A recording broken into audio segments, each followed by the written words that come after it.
Calling survey, call survey, manual survey, online survey, అన్ని సర్వేలు. So ఇప్పుడు నేను చెప్పింది కూడా మీకు మాన్యువల్ సర్వే కూడా. ఎక్కడ సార్ ఇప్పుడు అంటే ఇప్పుడు మైనార్టీస్ అంటున్నారా సార్, లేకపోతే ఒక్కొక్కరిది అంటున్నారా? ఓవరాల్ గా అంతే సార్, 1500 to 2000 సార్. సో నేను ఈ ఒక్క సర్వే కాదు సార్, గతంలో దీంతో పాటు ఇది 4వ సర్వే సార్. ఇది 4వ సర్వే మీ ముందు పెడుతున్నాను. గతంలో 3 సర్వేలు చేశాను.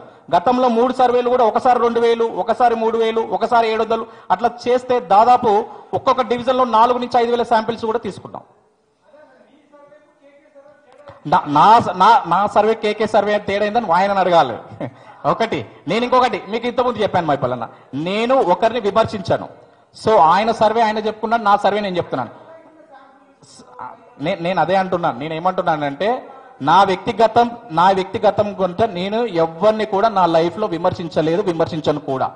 నా మీద అంతెందుకు, నా మీద ఎంతో మంది మీకు తెలుసు, చాలా మంది నేను గతంలో కాంగ్రెస్ పార్టీకి చేసిన మా కాంగ్రెస్ పార్టీలనే నా మీద దూషించి, నా మీద ఏదో చేసి మాట్లాడి సంబంధం లేదు, బీఆర్ఎస్ వాళ్ళ దగ్గర బ్లాక్ మెయిల్ డబ్బులు తీసుకొని పనిచేసిండు అని చెప్తే, బీఆర్ఎస్ వాళ్ళ దగ్గర డబ్బులు తీసుకుంటే నేను ఇక్కడ ఎందుకు పనిచేస్తా, ఇక్కడ డబ్బులు తీసుకుంటే నేను వాళ్ళకి ఎందుకు చెప్తా సార్? సో వాళ్ళ పబ్బం గడుపుకోవడానికి, వాళ్ళు మాట్లాడుకొని ఏదో చేసుకోవడానికి చేసుకుంటే, నా ద్వారా నా పేరు చెప్పి పబ్బం గడుపుకొని ఒక 2 రూపాయలు వచ్చి వాళ్ళు బాగుపడితే నాకు సంతోషమే, వాళ్ళు తిండన్న దొరుకుతుంది కదా, నాకు ప్రాబ్లం ఏం లేదు. సో ఇంకొక విషయం సార్ నేను చెప్తున్నాను, జర్నలిస్టులు కూడా నాకు చాలా ఇష్టం సార్. జర్నలిస్టులు అంటే నేను చాలా రెస్పెక్ట్ ఇస్తాను సార్ వాళ్ళకు. సో ఎంతో మంది జర్నలిస్టులు కూడా, కొంతమంది 1-2-3 ఏంటంటే ఎలా అంటే సార్, మీరు నమ్ముతారో లేదో, ఈ రోజు గత కొంతకాలంలో చూస్తున్నా నేను ఉన్న వాస్తవాలు చెప్తున్నా సార్. 10 మంది కూడా సబ్స్క్రైబర్స్ లేని యూట్యూబ్ ఛానల్, ఒక 10 మంది కూడా చూడని ఆన్లైన్ డిజిటల్ పేపర్ సార్. ఆ ఆన్లైన్ డిజిటల్ పేపర్లు ఏం చేస్తున్నారంటే సార్, ఈ మధ్యలో వాళ్ళ మీద కావాలని ఒక మ్యాటర్ రాసి, నెగిటివిటీ రాసి, ఆ చుట్టుపక్కల మంత్రి కానీ ఎవరైనా మినిస్టర్స్ కానీ ఎవరైనా ఉంటారు కదా సార్, వాళ్ళ మీద నెగిటివ్ రాసి వాళ్ళకి పంపిస్తున్నారు ఆ పేపర్ని ఆన్లైన్లో, వాట్సాప్లలో. సో ఆ పేపర్ ఎక్కడ సర్క్యులేట్ అవుతుంది? నా మీద ఎవరైతే నెగిటివ్ చేయాలనుకుంటున్నారో, నా గురించి ఎవరైతే నెగిటివ్ తెలుసుకోవాలనుకుంటున్నారో వాళ్ళకే ఇది సర్క్యులేట్ చేస్తున్నారు అన్నట్టు సార్. 10 మంది కూడా చూడని ఆన్లైన్ డిజిటల్ పేపర్ను కూడా నమ్మి వాళ్ళు రియాక్ట్ అయితే రానున్న రోజులలో కొన్ని పరిస్థితులు వాళ్ళు ప్రమాదంగా ఎదుర్కోవాల్సి వస్తుంది. అండ్ అదొక విషయం. ఇంకొక రెండో విషయం ఏంటంటే సార్, ఛానల్లో వాళ్ళు కూడా, యూట్యూబర్స్ కూడా వ్యక్తిగతంగా, సరే వాళ్ళకి ఏమైందో వ్యక్తిగతంగా దూషించడం కరెక్ట్ కాదు. నేను అందుకనే ఎవరి గురించి కూడా నేను మాట్లాడట్లేదు. సో నేనేమంటే ఉన్న క్రెడిబిలిటీ చెప్పండి.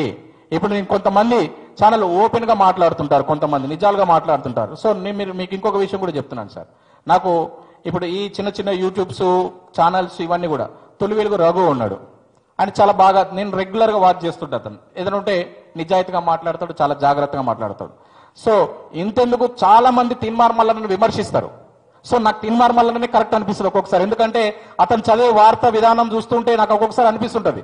సో నేను అందరినీ చూస్తూ సైఫాలజిస్ట్ గా అన్ని వార్తాపత్రికలకు చేస్తూ అన్నిటి గురించి కూడా నేను తెలుసుకొని జాగ్రత్తగా ఏం జరుగుతుంది గ్రౌండ్ అని చెప్పేసి సర్వేను రిలీజ్ చేయడం జరిగింది.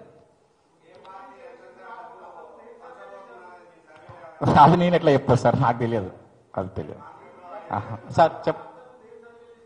సార్ అంతకుముందు మీకు తెలుసు, నేను దుబ్బాక బై ఎలక్షన్ కాంచిని continue, Dubbaka by election, Huzurabad తర్వాత హుజూరాబాద్ తర్వాత MLA, last time MLA elections, అంతకుముందుకు మునుగోడు ఎలక్షన్, మొన్న జరిగినటువంటి ఎమ్మెల్సీ ఎలక్షన్స్, మొన్న జరిగిన ఎంపీ ఎలక్షన్స్. సార్ ఒకటి సార్, బీజేపీ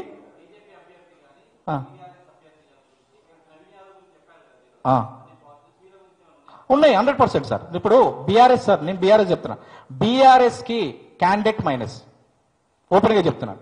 బీఆర్ఎస్ మంచిగా ఉంది, పర్లేదు, బీఆర్ఎస్ కనిపిస్తుంది, పార్టీ కనిపిస్తుంది, పార్టీలో కూడా ఉంది. బీఆర్ఎస్ కి క్యాండిడేట్ మైనస్. సో ఏది ఏమైనప్పటికీ కూడా బీజేపీ కూడా పర్లేదు సార్, నేను అదే చెప్తున్నాను కదా. బీజేపీ కూడా గ్రౌండ్ లో స్ట్రాంగ్ గా పని చేసుకుంటే వాళ్ళకు కూడా కొంచెం ఫైట్ ఇచ్చే అవకాశం ఉంటుందని కూడా చెప్తున్నాను. సో ఓవరాల్ గా ఏంటంటే నవీన్ వ్యక్తిగతంగా మంచి క్యాండిడేట్ సార్, ఆయన వ్యక్తిగతంగా బాగా కనిపిస్తుంది అతనికి గ్రౌండ్ లో. పార్టీ ధైర్యం తోడైంది, ఆయన వ్యక్తిగతం తోడై ఈ జూబ్లీహిల్స్ నవీన్ యాదవ్ గెలవబోతున్నాడు అంతే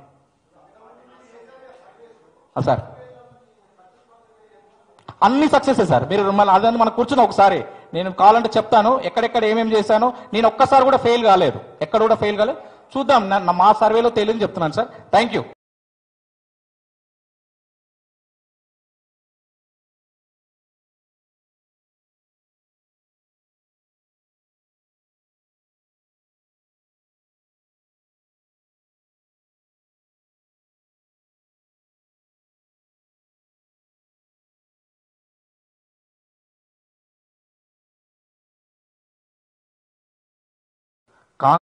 బీఆర్ఎస్ రిపోర్టు, బీజేపీ రిపోర్టు అన్ని సపరేట్గా ఇవ్వడం జరిగింది. లాస్ట్ టైం సెప్టెంబర్ 17కి 3% బీఆర్ఎస్కు ఎడ్జ్ ఇవ్వడం జరిగింది. సో గ్రౌండ్లో ఉన్న వాస్తవం నేను ఆ రోజు చెప్పడం జరిగింది. సో నేను ఆ రోజు కూడా నేను మీడియా మిత్రులకు తెలియజేస్తుంది ఏంటంటే, నేను ఆ రోజు కూడా క్లియర్గా చెప్పాను, క్యాండిడేట్ డిక్లేర్ అయిన తర్వాత 100% సర్వే చేంజ్ అవుతుందని కూడా చెప్పాను. సో అదే సర్వే కాంగ్రెస్ పార్టీ క్యాండిడేట్కు డిక్లేర్ ఇచ్చిన తర్వాత 3 క్యాండిడేట్లు డిక్లేర్ అయిన తర్వాత సర్వే చేయడం జరిగింది. మాగంటి సునీత గారు ముందే డిక్లేర్ అయ్యారు, ఆ తర్వాత నవీన్ యాదవ్ క్యాండిడేట్ని డిక్లేర్ చేశారు, ఆ తర్వాత దీపక్ రెడ్డి గారిని క్యాండిడేట్గా డిక్లేర్ చేశారు. సో వీళ్ళ 3 కూడా క్యాండిడేట్స్ని డిక్లేర్ చేసిన తర్వాత డే బై డే ఆ రోజు నుంచి మొన్నటి వరకు కూడా క్లియర్గా ఫస్ట్ వరకు కూడా ఈ సర్వే రిపోర్ట్ని బేస్ చేసుకొని సర్వేను గ్రౌండ్లో దాదాపు అంతకుముందుకు ఒక 4 నుంచి 5 వేల శాంపిల్స్, మొన్న కూడా 4 నుంచి 5 వేల శాంపిల్స్ సర్వే శాంపిల్స్ చేసి టెలిఫోన్ ద్వారా గ్రౌండ్ ద్వారా అన్ని విధాలుగా సర్వే చేసి రిపోర్ట్ ఇవ్వడం జరిగింది. సో అదే రిపోర్ట్ను మీకు ముందుంచుతున్నాను. నేను ఏ పార్టీలకు నాకు సంబంధం లేదు, నేను కాంగ్రెస్ పార్టీ కానీ బీఆర్ఎస్ కానీ బీజేపీ కానీ ఎవరితో నాకు సంబంధం లేదు. సో గతంలో ఉండొచ్చు, గతంలో కాంగ్రెస్ ప్రభుత్వానికి సర్వేలు చేసిన అది వాస్తవం. ఈ జూబ్లీహిల్స్ ఉప ఎన్నిక నేను ఏ పార్టీకి కూడా సర్వే చేయట్లేదు. నా సొంతంగా యాజ్ ఏ సైఫాలజిస్ట్గా నేను గ్రౌండ్లో పనిచేసి వాస్తవ